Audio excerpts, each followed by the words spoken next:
കേരള ജംഇയ്യത്തുൽ ഉലമയുടെ ഉപാധ്യക്ഷനും സുന്നി യുവജന സംഘത്തിന്റെ സംസ്ഥാന പ്രസിഡന്റുമായ പാണക്കാട് കടപ്പ് വഴിത്താരയെ ധന്യമാക്കി സെന്ററിലേക്ക് വന്നുകൊണ്ടിരിക്കുന്നു. അതിനുവേണ്ടി തങ്ങളോട് അഭ്യർത്ഥിക്കുകയും കമാലാജിയോട് ഏറ്റുവാങ്ങുന്നതിന് വേണ്ടി അപേക്ഷിക്കുകയും ചെയ്തു.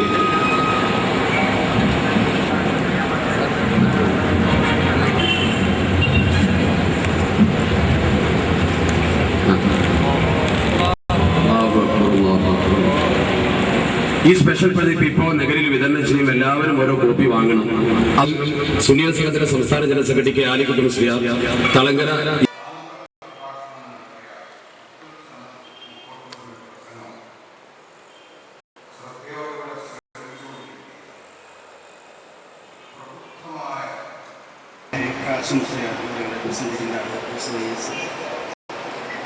തീവ്രവാദ വിരുദ്ധ സന്ദേശയാത്ര നയിക്കുന്നു. സെയ്ദുമറിൽ ഷിഹാബ് ഒത്തുകൂടി ചെയർമാൻ കൂടിയായ ബഹുമാനപ്പെട്ട ജനാബ് Sultan vice captain professor K Alikutty Musliyar, director Abdul Pookkottur, മറ്റു സ്നേഹം നിറഞ്ഞ SYSന്റെ സംസ്ഥാന ജില്ലാ നേതാക്കളെ, സമസ്ത കേരള കേവലമായിട്ടുള്ള നൈമിഷികമായ വികാരത്തിന്റെ പുറത്തല്ല എന്നുള്ളത് എല്ലാവർക്കും മനസ്സിലാക്കാൻ കഴിയുമെന്ന് തന്നെയാണ് ഞാൻ വിശ്വസിക്കുന്നത്. ഇന്ന് ലോകവ്യാപകമായി നടന്നുകൊണ്ടിരിക്കുന്ന ചില പ്രചരണങ്ങളുണ്ട്. വിശുദ്ധമാക്കുന്ന പൈശാചിക ദുർഭൂതങ്ങളിൽ നിന്നും മാനവന്റെ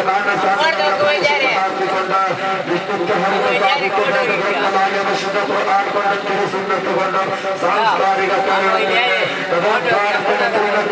ഉലകത്തിന്റെ സിന്ദൂരം ചാർത്തിയ കേരളക്കരയിലെ ആധികാരിക പരമോന്നത പരമാധികാര പണ്ഡിത സഭ സമസ്ത കേരള ജംഇയ്യത്തുൽ ഉലമയുടെ കരുത്തുറ്റ മികവുറ്റ യുവജന സർവമത സഹോദരങ്ങളുടെ സുന്ദര പ്രതീകമായ പാലക്കാട് പരിണാമനപുത്രർ അംഗപ്രവാചകന്റെ 37-ാം തലത്തിലാണ് സഹോദരി മദീനാഗ്രഹം അവരുടെ RSSന്റെ ഫാസിസവും NDFന്റെ തീവ്രവാദവും ഔദ്യോഗികളുടെ അവസരവാദവും വികസിതരുടെ വിദഗ്ധവാദവും കേരളത്തിന്റെ മണ്ണിൽ വിലപ്പോവില്ലെന്ന് ഉച്ചസ്ഥിരങ്ങൾ ഘോഷിച്ചുകൊണ്ട് സർവമത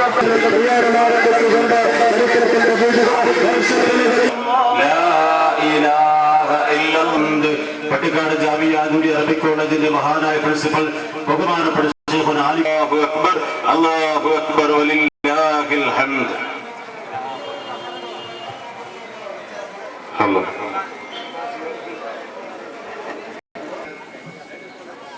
സഹോദരന്റെ ഉജ്ജ്വല പ്രതീകമായ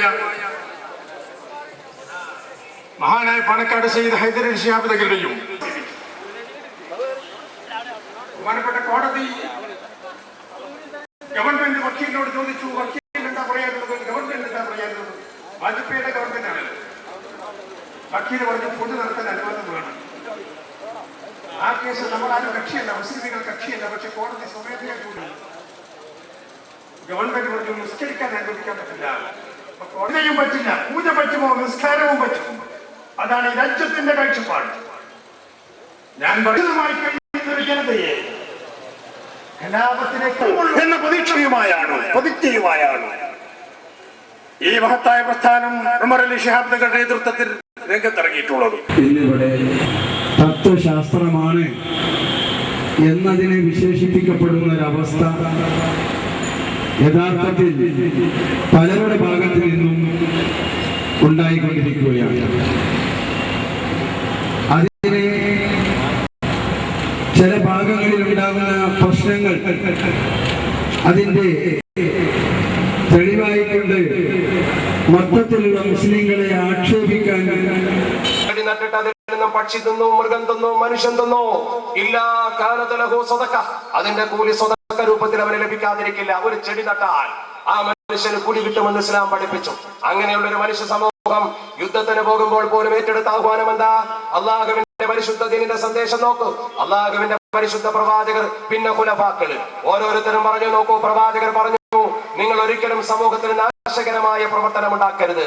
സിദ്ദീഖ് തങ്ങൾ പറഞ്ഞു, ലാ തഖ്തുലൂ ഇംറഅതൻ വലാ ശൈഖൻ വലാ തിഫ്ലാ, നിങ്ങൾ കുഞ്ഞുങ്ങളെ കൊല്ലരുത്, കുട്ടികളെ കൊല്ലരുത്, വൃദ്ധരെ കൊല്ലരുത് എന്ന് പറഞ്ഞുകൊണ്ട് ബഹുമാനപ്പെട്ടവർ പറഞ്ഞു, വസതജിദൂന റിജാലൻ ഫറഉ അൻഫുസഹും ഫിസ്സവാമിഅ, മഠങ്ങളിൽ ഭജനമിരിക്കുന്ന ആളുകളെ നിങ്ങൾക്ക് കാണാൻ പറ്റും. ഫതഅഹും, അവരെ നിങ്ങൾ ഒഴിവാക്കണം, അവർ നിങ്ങളോട് സമരം ചെയ്തിട്ടില്ലല്ലോ. ഉമർ ഫാറൂഖ് തങ്ങൾ പറഞ്ഞു, ഇത്തഖുല്ലാഹ ഫിൽ ഫല്ലാഹീന അല്ലദീന ലാ യൻസിബൂന ലകുമുൽ ഹർബ്, നിങ്ങളോട് യുദ്ധത്തിന് വരാത്ത കർഷകരുടെ കാര്യത്തിൽ പടച്ചുറപ്പിനെ പേടിക്കണം. അമേരിക്ക ചെയ്ത പ്രവർത്തനം എന്താണ്? നാട് കുട്ടിച്ചോറാക്കിയില്ലേ ഇറാഖിൽ? അതുപോലെ തന്നെ അഫ്ഗാന്റെ മലമടക്കൽ കുട്ടിച്ചോറാക്കുന്ന പ്രവർത്തനം ചെയ്തില്ലേ? ആ നാട്ടിലേക്ക് കടന്നു ചെന്ന് നാട് നാശാക്കി. ആ നാശകരമായ പ്രവണതയ്ക്ക് അവർ കൊടിപിടിച്ചു. നേരെ മറിച്ച് ഇസ്ലാമോ ഒരു സ്ഥലത്തും സമൂഹത്തെ നശിപ്പിക്കുന്ന പ്രവർത്തനം ചെയ്തിട്ടില്ല, ഒരു പ്രദേശത്തും ജനങ്ങളെ കൊല്ലുന്ന പ്രവർത്തനം ചെയ്തിട്ടില്ല. ഒരു യുദ്ധവേളയിൽ ഇസ്ലാമിന്റെ ശത്രുക്കൾ മുസ്ലിംകൾക്കെതിരെ ആഞ്ഞു പൊരുതിയപ്പോ ഒരു മുസ്ലിം ഭടൻ കടന്നു ചെന്നുകൊണ്ട് ശത്രുവിന്റെ തലവെട്ടി, വെട്ടിയെടുത്ത തല മുടിയിൽ തൂക്കി പിടിച്ചുകൊണ്ട് അള്ളാഹുവിന്റെ പരിശുദ്ധ പ്രവാചകർ ഈ സമൂഹത്തിന് കൊടുത്ത പരിശുദ്ധ ദീനുൽ ഇസ്ലാമിന്റെ പ്രവർത്തകരാകുന്ന സ്വഹാബത്തിന്റെ മുമ്പിലേക്ക്, പ്രത്യേകിച്ച് സിദ്ദീഖുൽ അക്ബർ തങ്ങളുടെ മുമ്പിലേക്ക് തല കൊണ്ടുവന്നു.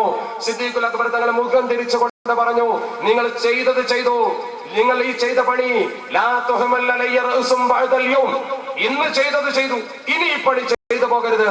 അവര് പറഞ്ഞു, പേർഷ്യക്കാരും റോമക്കാരും അങ്ങനെയാണോ ചെയ്യുന്നത്? ബഹുമാനപ്പെട്ട സിദ്ദീഖ് തങ്ങൾ പറഞ്ഞു, നിങ്ങൾക്ക് പേർഷ്യയും റോമമാണോ മാതൃക, അതോ ഉറുമ്പിനെ പോലും നോവിക്കരുതെന്ന് പറഞ്ഞ പ്രവാചകന്റെ മാതൃകയോ? അതാ ചോദിച്ചത്.